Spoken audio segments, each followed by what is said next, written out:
margens comprometidas nos tumores cutâneos malignos. Isso é muito importante a gente discutir. Eu gosto muito de falar desse assunto, sabe? Das margens comprometidas. A residência foi assim, um período que eu fiquei 25 anos lá como professor. Eu falei para vocês, né, que eu trabalhava no pronto-socorro lá como cirurgião geral, porque eu terminei a residência de cirurgia plástica e, como todo médico jovem, começa a dar plantão.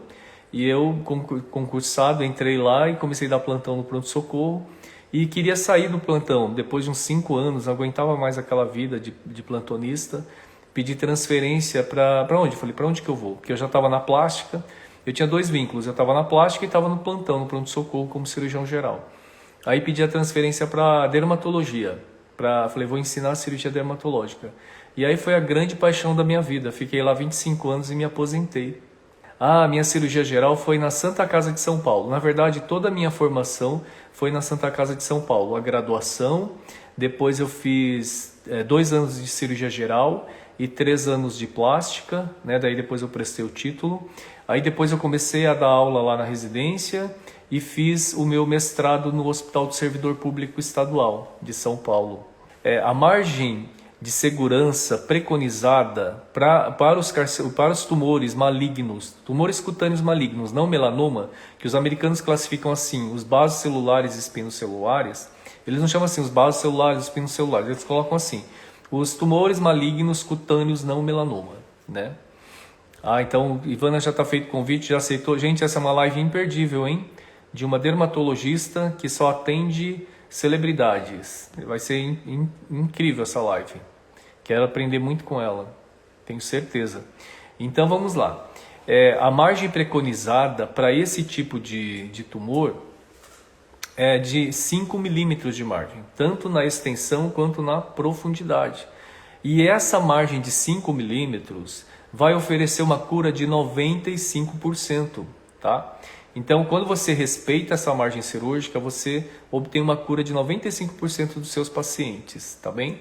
E aí, uma coisa que eu gosto muito, é claro, não vou dizer sempre, a gente medicina aprendeu, né? Não é sempre e nem nunca. Eu prefiro biopsiar os pacientes antes, né?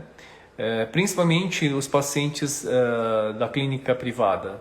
É claro que quando a gente está no serviço público, às vezes você vai biopsiar até o paciente voltar para ver o resultado da biópsia. Nisso já se passaram 6 meses. Então, é claro que tinha algumas situações em que eu não fazia questão da biópsia. A gente fazia a dermatoscopia e já fazia o diagnóstico, né, pela dermatoscopia que se tratava de um baso. Então, já indicava cirurgia com margem de segurança. Às vezes era em região de tronco, que você tem bastante tecido, né, então não vai comprometer. Então, a gente já marcava a cirurgia assim, dessa forma. Mas na clínica privada é sempre bom que você documente, sabe, antes de partir para a cirurgia definitiva. Por que eu digo isso? Porque às vezes, já recebi paciente, por exemplo, no meu consultório, que a paciente foi submetida a uma ressecção na verdade era uma lesão melanocítica, era um nevo melanocítico. E a colega já tirou com margem, tá? Era um nevo melanocítico que já tirou com margem, que também não é o ideal, porque quando você está diante de uma lesão melanocítica, o recomendado é você fazer uma biópsia excisional com margem de 2 milímetros. E aí você manda para o anátomo patológico e baseado no anátomo, na espessura de Breslow, é que você vai fazer a ampliação, né? E aí nesse caso, nessa paciente, já foi retirado com margem, não sei por qual motivo, e a paciente apresentava uma cicatriz no abdômen de mais ou menos uns 8 centímetros, uma cicatriz grande. E aí, para a infelicidade da paciente, essa cicatriz evoluiu como queloide. E o anátomo patológico veio lá só nevo melanocítico, entendeu? Então o questionamento da paciente foi por que eu fui submetido a uma cirurgia tão extensa, tão ampla, desnecessariamente, e a cicatriz ainda evoluiu mal, entendeu? Então por isso que eu prefiro fazer uma biópsia antes, né? Às vezes uma lesão no rosto pode... Às vezes uma hiperplasia sebácea a gente pode te confundir, né? Então às vezes você tira já uma hiperplasia sebácea com margem para carcinoma basocelular, você pode de repente colocar no paciente, né, uma cicatriz extensa e desnecessariamente. Então eu acho que quando você for partir para uma cirurgia assim, uma cirurgia curativa, uma cirurgia mais agressiva, eu acho que é importante que você esteja documentado, sabe? Porque você vai justificar o seu procedimento com a biópsia que você fez, entendeu? É até mais fácil de você explicar para o seu paciente, veja bem, você tem um câncer aqui, então você precisa se tratar, então a gente precisa fazer a sua cirurgia, tá? E uma coisa que eu via muito lá na residência era o seguinte, eu vi muitos residentes, às vezes recebiam um paciente e faziam uma biópsia, por exemplo, a biópsia foi feita incisional, ou mesmo que fosse uma biópsia excisional, o paciente, essa conduta ela foi diagnóstica, não foi uma conduta terapêutica. Então é importante que você analise isso, a sua primeira abordagem, ela foi terapêutica ou foi diagnóstica? Porque se ela foi diagnóstica, o paciente não está tratado, né? Então eu já vi assim, passando pelo corredor, vendo o residente orientando o paciente, olha, então a sua biópsia veio já que saiu tudo, porque assim, o patologista colocou lá margens livres. Então eu já vi, por exemplo, punch, sabe quando é feita uma biópsia incisional, ou mesmo uma biópsia incisional, claro, o patologista vai colocar lá que as margens estão livres, se por acaso estiverem, mesmo que seja com 1 milímetro. Mas a 1 milímetro de margem não oferece uma cura de 95%, né?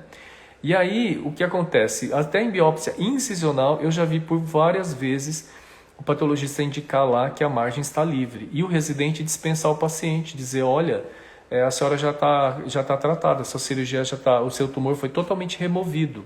Então, a senhora pode ir para casa. E às vezes nem teve o cuidado de examinar o paciente. E se você examinar lá o paciente, a lesão está lá, porque a biópsia foi incisional. Então, quando você também vai fazer a sua biópsia, é importante que você documente no seu prontuário se a biópsia é incisional, se ela é excisional. E se você fez excisional, com quanto de margem você fez, entendeu? A Juliana falou, e margens exíguas, qual a conduta? Exatamente. Nessa situação, Juliana, margens exíguas é como se você tivesse feito uma biópsia excisional. Ou seja, o paciente não está tratado, né? O paciente merece ser tratado com 5 milímetros de margem, tanto na extensão quanto na profundidade. Porque também não adianta você fazer a margem na extensão, aí chega aqui embaixo e você tira assim rasinho, sabe? Tira rasinho, a margem profunda vai estar comprometida. Então é importante que a margem seja assim e assim, tá bom? CBC menor que 1 centímetro, a margem continua 5? Sim, Gustavo. Todo CBC e espino, margem de 5 milímetros. Quando eu fiz a residência, imagina gente, quantos anos atrás? 25 anos atrás ou mais? Para espino a gente fazia 1 centímetro e para CBC 5 milímetros. Tá? Então se você está na região dorsal, é um SEC, dê lá 1 centímetro de margem.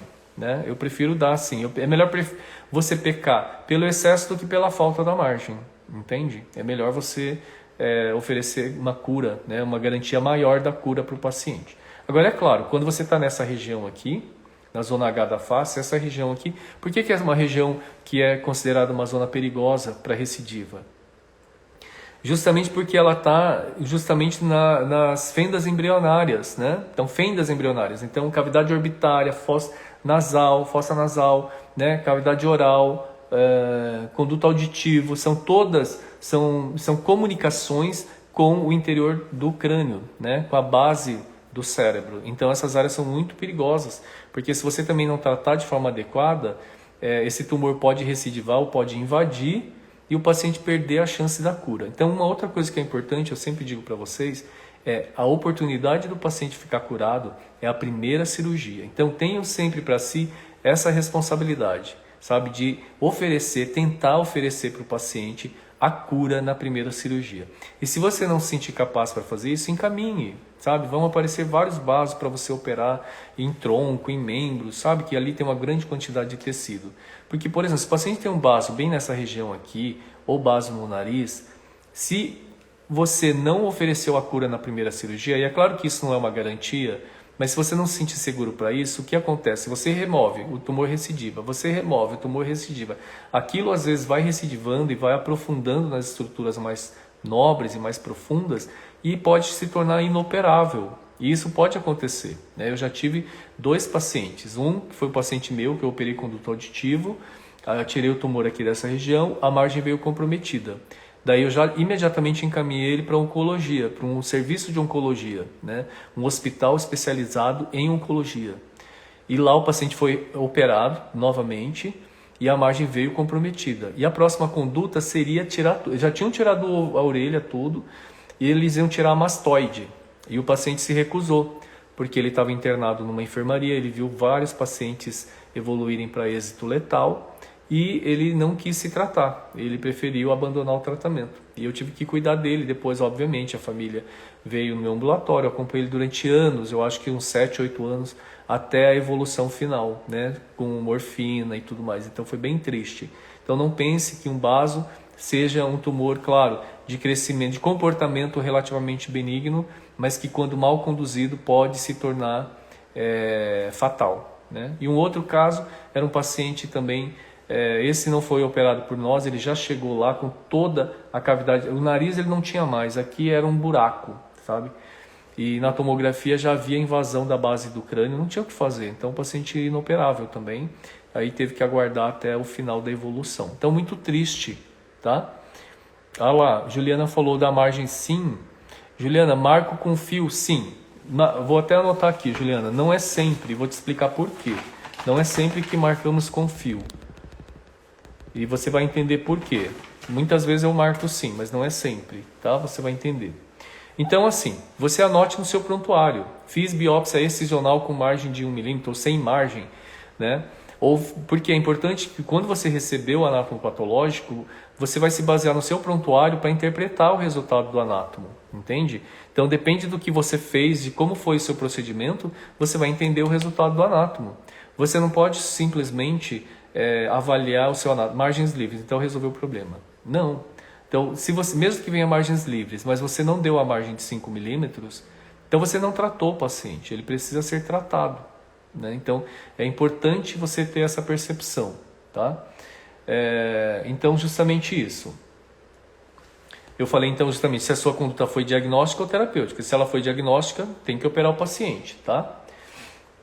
Quando o paciente, então, passava lá na residência e vinha lá o anátomo, né? Então, vinha lá a biópsia CBC. E aí, eu vinha assim, eu recebia o paciente encaminhado para o meu ambulatório, escrito assim no prontuário, encaminho para ampliação de margens. Eu não concordo muito com essa expressão. Na verdade, encaminho o paciente para tratamento, porque ele não foi tratado, né? Eu não vou ampliar a margem, eu vou ressecar o tumor. Eu acho que ampliar a margem é quando veio um anátomo com margem comprometida, ou quando você não tirou todo o tumor, você vai ampliar a margem. Mas se você fez simplesmente o diagnóstico, você encaminha o paciente para remoção do tumor, você encaminha o paciente para o tratamento, né, que não foi realizado na verdade. Eu vou falar aqui se eu marco com fio ou não, como a Juliana perguntou. Olha, vou te explicar o que acontece. Quando eu tiro o tumor de forma circular, vocês lembram, né? Então assim, é que nem todo mundo aqui viu, né, todas as minhas aulas, mas assim, quando eu vou tirar um tumor, por exemplo, na face, eu gosto de tirar de forma circular. Por quê? Então eu pego, o tumor está lá, eu vou marcar 5 milímetros de margem e faço de forma circular. Não faço já direto um fuso. Por quê? Se você faz direto um fuso, às vezes a direção que você pôs o fuso, que pode ser assim, assim, assim, às vezes essa direção que você determinou já com o desenho inicial não vai ser o ideal, não vai ser o fechamento ideal. Às vezes você vai fechar naquela direção que você marcou o fuso e aquilo pode distorcer o olho do paciente, pode distorcer o nariz, o lábio. Então, eu prefiro fazer circular e depois eu vou dando ponto, fecha assim, assim, assim. Vou testando se ele fecha assim, assim, assim. Qual é a melhor forma de você fechar essa ferida operatória? E aí, depois que eu decidi a forma que vai fechar mais fácil e que não vai causar uma deformidade no paciente, aí sim eu tiro os bicos e aí vira uma elipse, né? Na verdade, esses bicos são os dog ears, tá? Pois bem, essa peça cirúrgica, essa peça operatória que eu tiro circular, eu marco sim com o fio. Eu marco com o fio, dou um ponto lá, gente, deixa um pedaço de fio lá e manda para o patologista e diz que aquele ponto, então, como que eu marco geralmente? Que local da peça eu coloco esse ponto? Eu coloco essa peça como se ela fosse um relógio. E eu marco 12 horas. E vou dizer por quê, Juliana que perguntou isso. Eu coloco o ponto igual, eu escrevo no anátomo patológico, ponto igual a 12 horas. Por quê? Porque o patologista ele vai entender que é um reloginho. E ele vai dizer para mim onde que a margem está comprometida. Se ela está comprometida a 12 horas, se 3 horas, 6 horas, 9 horas, ou 2 horas, ou 5, e assim vai. No começo, antes a gente marcava assim, ponto igual a norte. Aí você imagina para o patologista dizer que está a noroeste, que está a sudeste, que está a sul, que está... Muito complicado. Então, marquem 12 horas. Ah, você também marca 12 horas, Juliana. Muito bem, marquem 12 horas, que daí o patologista pode dizer em que horas é que a margem está comprometida, para você depois poder reabordar esse paciente, né? E por acaso, se tiver que ampliar a margem, se a margem estiver comprometida, tá bom? Agora, tem uma outra situação, Juliana, que eu não marco a peça. Por exemplo, se eu faço um fuso, né? Então está lá no dorso, por exemplo, no tórax, no tronco, eu já faço o fuso direto. A não ser que seja uma lesão muito grande, se for, por exemplo, um defeito que vai ficar com uns 8 centímetros, aí você precisa testar para ver se vai fechar assim, assim, assim. Como que vai fechar? Você dá um ponto e fecha assim. Não fechou, não está fechando, não está legal, está tenso. Solta o ponto, dá um outro ponto, fecha assim. E assim você vai testando, assim fecha melhor. E aí você vê qual a posição melhor. E aí, então, em tronco e membros, eu faço já direto um fuso, né? Exceto se o defeito for muito grande, o tumor for muito grande. E aí, quando eu faço esse fuso, eu não marco a peça. Sabe por que eu não marco, Juliana? Porque se a margem vier comprometida, não me interessa se a margem está comprometida às 12, às 6, às 9 ou às 3. Porque qual que é a cicatriz final resultante? É uma cicatriz linear, né? E aí, então, como que eu vou fazer a ampliação? Eu vou fazer um novo fuso em toda a extensão da cicatriz. Então, como eu vou fazer um novo fuso, não me interessa se está comprometido a 5, a 6 ou que local que está. E assim também esse raciocínio funciona para o rosto também. Se eu fiz um fuso aqui no rosto, eu também não tenho necessidade de marcar a peça. Porque se a margem vier comprometida, eu vou fazer um novo fuso, uma nova elipse em cima daquela cicatriz. Então, você vai me perguntar, tá, mas então em que situação que você vai marcar? Eu digo que eu vou marcar naquela incisão circular no rosto, porque às vezes eu preciso rodar um retalho. Então, quando você roda um retalho, você vai distorcer toda a anatomia ali. E você vai ter que analisar. Então, você imagina que se você fez ali um retalho, por exemplo, mesmo que seja de avanço, vai ser mais fácil de interpretar. Mas se for um retalho de transposição, que você transpõe de um lugar para o outro, você depois tem que ficar raciocinando ali. Se o patologista diz assim... está comprometida às 9 horas. Aí você vai ter que pensar lá, gente, 9 horas foi para onde? Porque se você transpôs o tecido, você alterou toda aquela anatomia que estava redondinho assim, você transpôs, aquilo subiu, então mudou tudo. E isso também era um questionamento que eu fazia com os residentes, né? Quando vinha, às vezes, uma margem comprometida nessa situação, eu colocava o residente para ele raciocinar. Eu dizia assim, esse retalho está assim, desenhado dessa forma, a cicatriz final é assim. Onde que nós vamos ampliar? Né? E geralmente eles erravam, porque eles achavam que era no lugar exatamente onde era, exatamente lá 3 da tarde, por exemplo, 3 no relógio. Né? E às vezes, então, quando você faz um retalho, você altera a anatomia. E aí você tem que raciocinar e pensar onde que foi, para onde foi aquela margem de 3 horas comprometida. Então é um raciocínio. Né? Isso é importante. Tá? Olha lá, a Juliana perguntou, o dog ear que eu retirei, manda para anato? Mando também. Então você viu, né, gente? Tirei circular e depois eu vou tirar o dog ear, tirar aqueles biquinhos. O biquinho vai. Eu mando assim, triângulo peça principal com aquela peça marcada 12 horas no fio. O triângulo superior e triângulo inferior. Porque o patologista vai me dizer se o triângulo superior e inferior estão comprometidos também. Né? Então eu sempre mando as 3 peças. Tá? E o patologista geralmente ele faz um desconto para o paciente quando é uma peça, quando são 2 ou quando são 3. Tá? Então eu mando sim. Então você entendeu, né, Juliana? Quando que eu não marco a peça e quando que eu marco sim a peça. Pois bem. Então eu falei para vocês que eu não considero como uma ampliação. Eu considero que é você remover o tumor. Então você fez a biópsia, confirmou CVC, você vai indicar o tratamento cirúrgico, né? Não a ampliação de margem, tá? Porém, vou dizer para vocês, se você respeita essa margem de 5 milímetros, tanto na extensão quanto na profundidade, isso vai oferecer uma cura de 95%. Então, é muito raro que a margem venha comprometida. Se você se habitua com essa técnica, com esse respeito da margem, se você não bisela, né? Por isso que eu falo corte perpendicular. Porque se você corta assim, ó, você está comprometendo a margem. E a nossa mão, ela tende a cortar assim. Vocês podem ver, quando a próxima cirurgia que vocês forem fazer, quando você vai cortar aqui, ó, tenta sempre cortar perpendicular, mas a mão da gente faz assim, ó. Ela tende a biselar, eu chamo. E aí biselar numa cirurgia oncológica é péssima, porque você fazer é péssimo. Você fazer assim, você está comendo a margem profunda. Então treine sua mão para que a incisão fique perpendicular, tá? E aí eu disse para vocês que é muito raro que isso aconteça, porque isso é uma pergunta que sempre me fazem. Doutor, se você tiver então você fez a cirurgia e veio lá a margem comprometida, então nós vamos ter que reoperar, né? Nem sempre, e isso eu vou explicar para vocês por quê. Nem sempre eu vou reoperar esse paciente e vou explicar por quê, tá bom? Mas decidimos que vamos reoperar este paciente. Nós vamos cobrar novamente? Olha, isso é uma coisa que eu sempre falo para os meus alunos. Vocês têm que precificar as suas cirurgias de uma forma que dê tranquilidade para você trabalhar, sabe? Para você trabalhar em paz. Porque nessa situação, quando você for cobrar pela ampliação, o paciente pode dizer, então, doutora, mas eu não tenho culpa nenhuma disso. Se a senhora não tirou todo o tumor, que culpa que tenho eu? Entende? O paciente pode se recusar a pagar. E pode até achar que isso foi um erro teu, algum problema assim. E aí, por que que eu não... Primeiro que é muito raro disso acontecer, raríssimo. Assim, não lembro nem da última vez que isso aconteceu. Mas se acontecer, eu não cobro do paciente a ampliação de margens, entende? Por quê? Porque eu já precifiquei de uma forma adequada todas as cirurgias dermatológicas. Então, por quê? De tal forma que, se ocorrer uma complicação ou ocorrer uma necessidade de ampliação de margem, eu não tenha que ficar contando valores, para eu não ter aquela sensação de prejuízo. Eu vou ter que atender esse paciente mais quantas vezes? Eu vou ter que fazer mais uma cirurgia. Depois vai ter tantos retornos.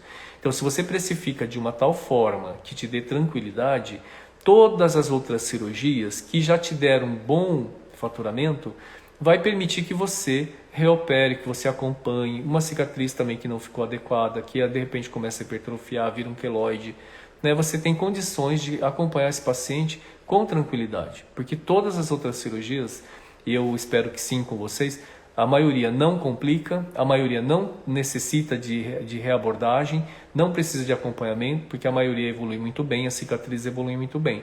Então, você já tem ali um lastro, sabe, para você atender com tranquilidade, tá bom? Então, eu sempre recomendo que vocês, na hora da precificação, não trabalhem com valores muito justos, para que vocês não fiquem com essa sensação de prejuízo, tá bom? Então, por isso que na hora da precificação é importante que vocês não pensem, eu vejo muito vocês pensarem assim, eu vou precificar a cirurgia de tal forma, vou usar tanto de gás, vou usar seringa, vou usar anestésico, a cirurgia vai durar meia hora, minha hora de trabalho é mais ou menos tanto, então vai custar tanto. Não, não é assim.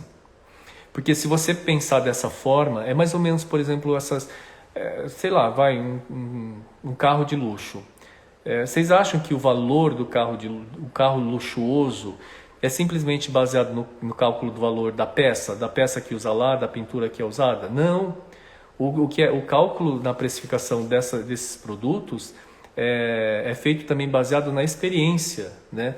No status que aquilo traz para a pessoa. Então, a sua cirurgia, o seu tratamento também tem que trazer para o paciente essa sensação, para que você também consiga precificar.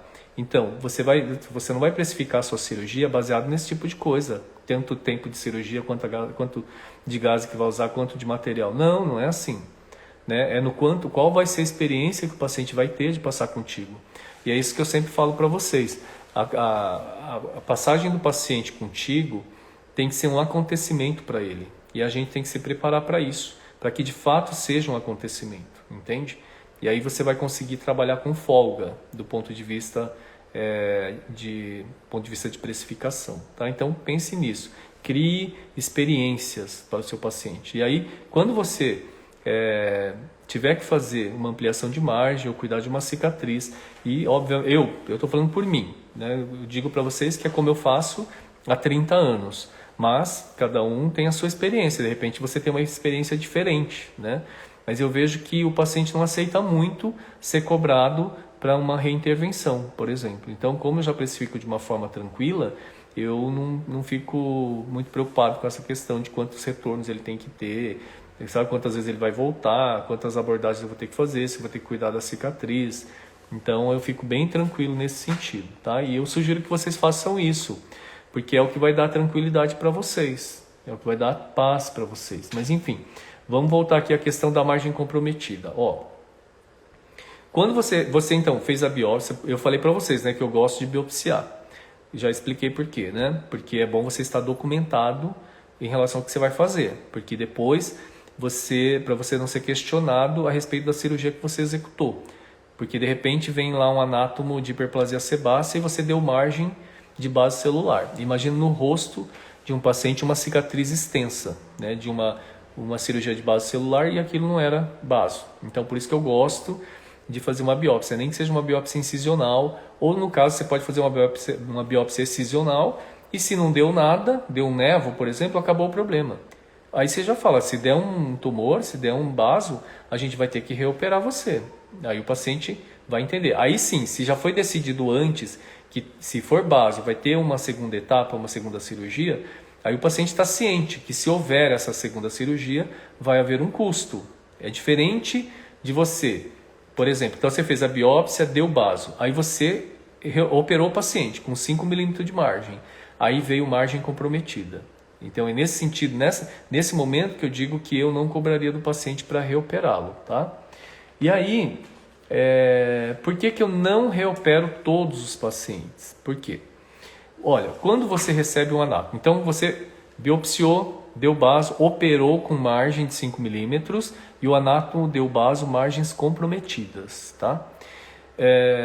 Quando você recebe um laudo desse do patologista de que a margem está comprometida, nem todos os tumores vão recidivar, apenas 30%.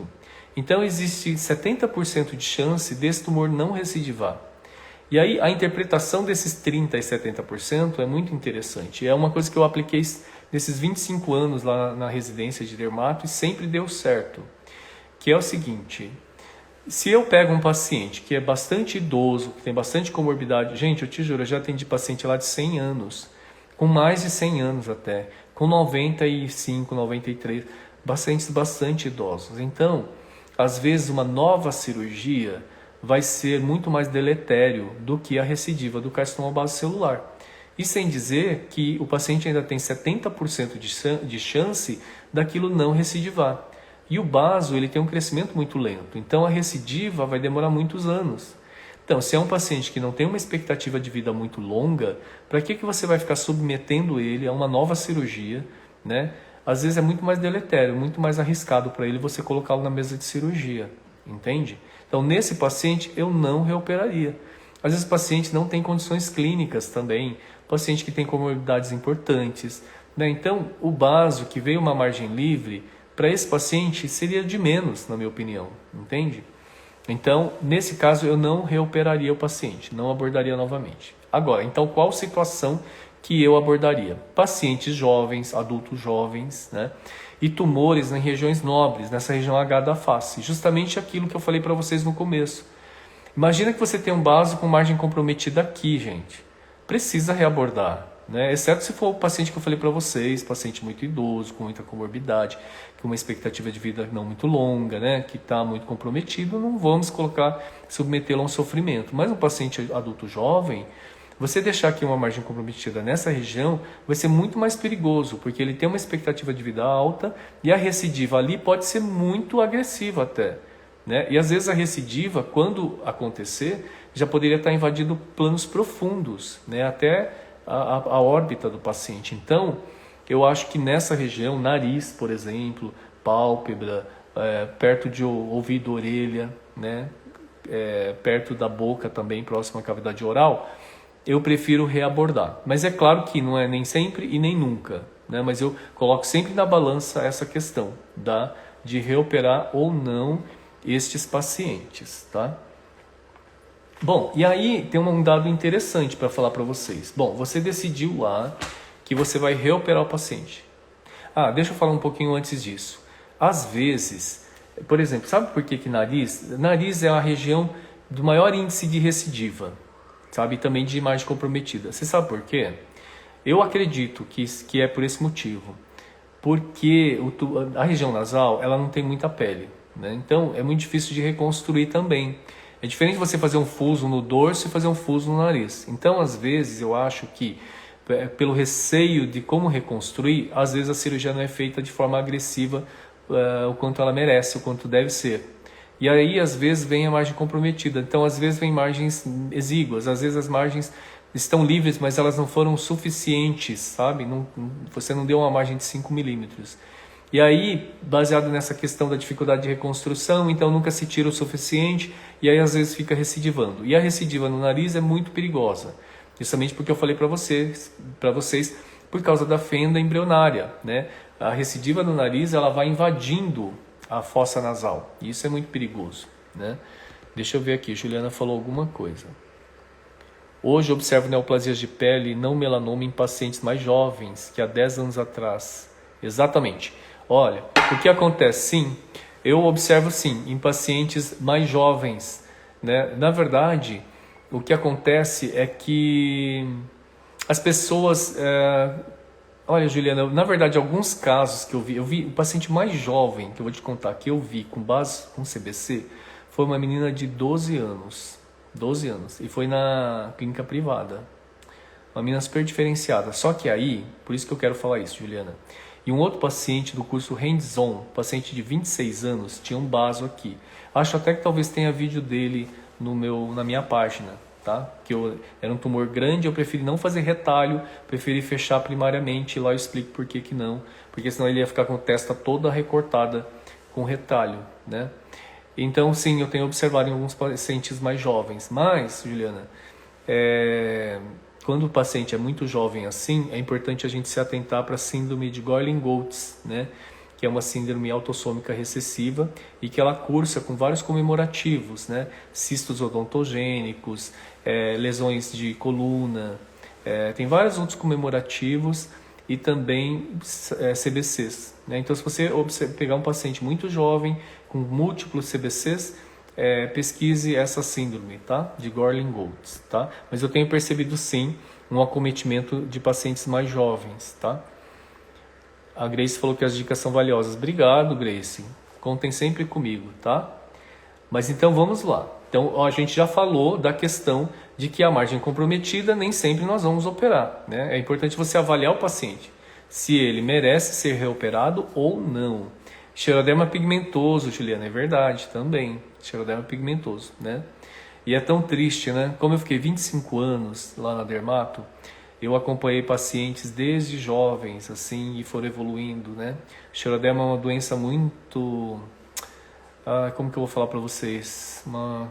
Que causa muito sofrimento, né? É triste, porque o paciente de fato vai evoluindo, mesmo com fotoproteção, com todo cuidado. Eu tive pacientes que eu pedi para a empresa mudar o horário, o paciente só trabalhava à noite, só saía à noite, mas a doença foi evoluindo, sabe? Carcinomas vasocelulares, espinos e até melanoma. Então, é muito triste, né?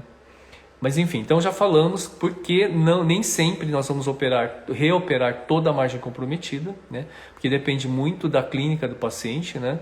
Do quanto o paciente tem de expectativa de vida e da condição clínica, que às vezes a cirurgia vai ser muito mais deletéria para ele do que o baso recidivar, e ele pode muito bem não recidivar. Esse paciente tem 70% de chance de não recidivar.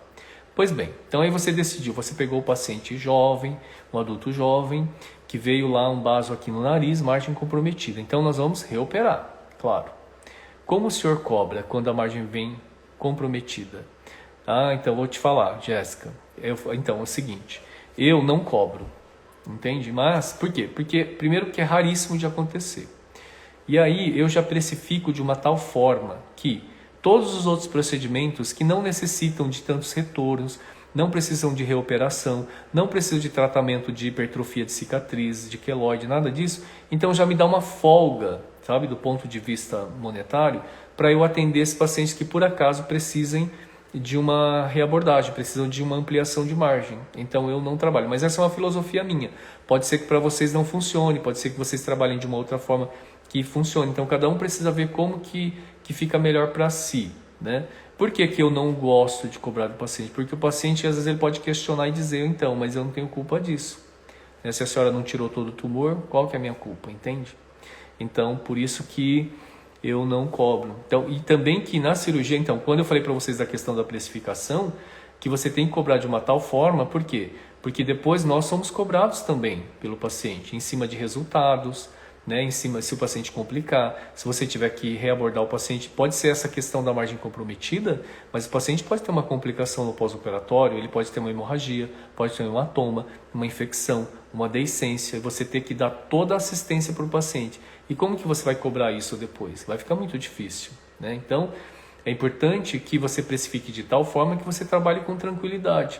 Por isso que eu bato tanto na tecla, sabe, para vocês não fazer essa precificação como vocês fazem. A maioria precifica de forma equivocada a cirurgia dermatológica, viu?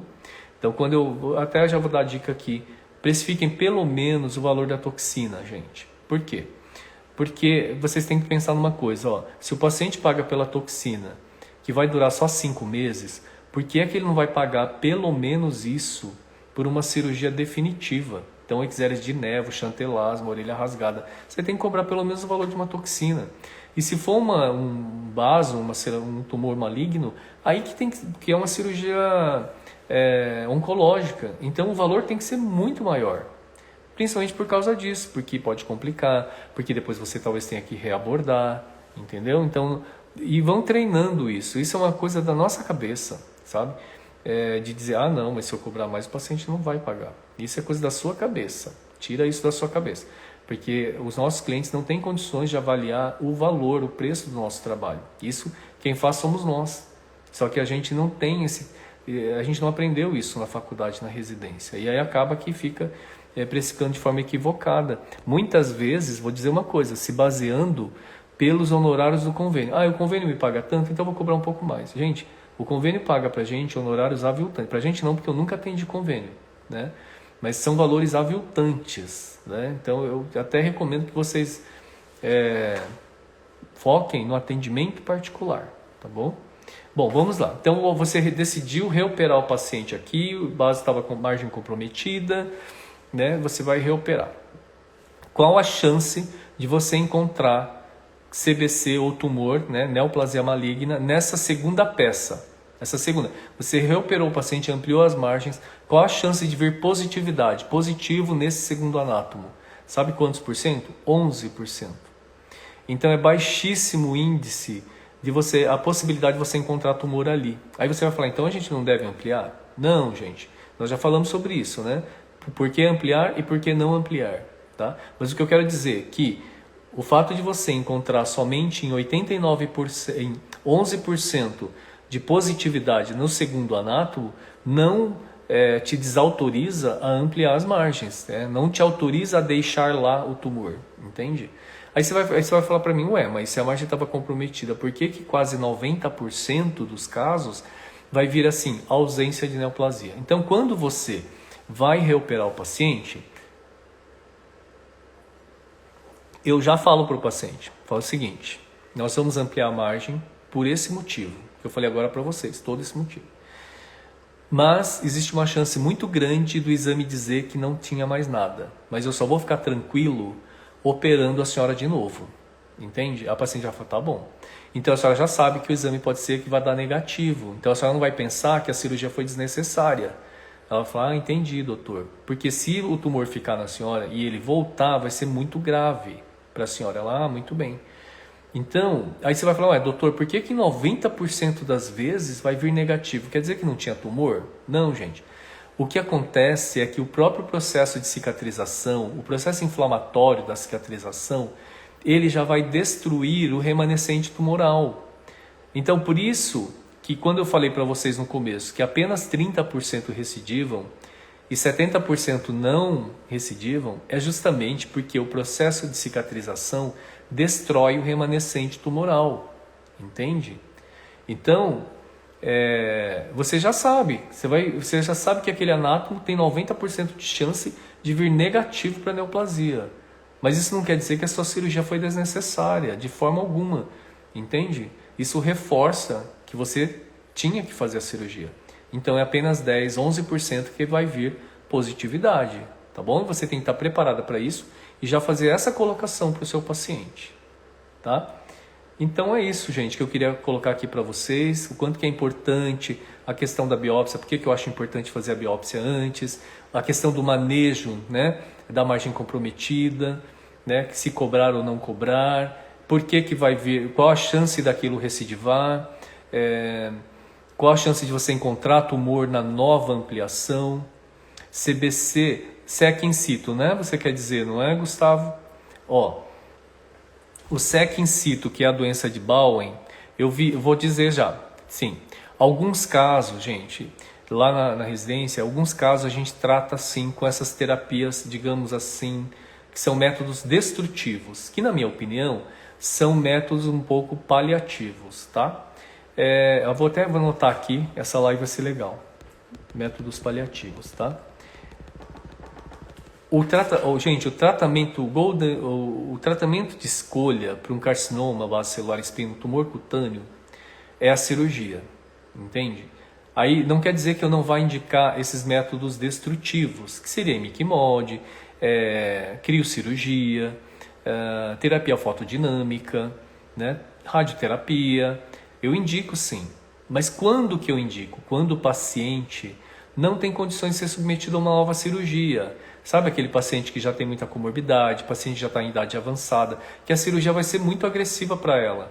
Então eu indico essas outras terapias. O que eu não concordo, e vou dizer para vocês, é um paciente jovem. A chance dele é o primeiro tratamento, a chance de cura.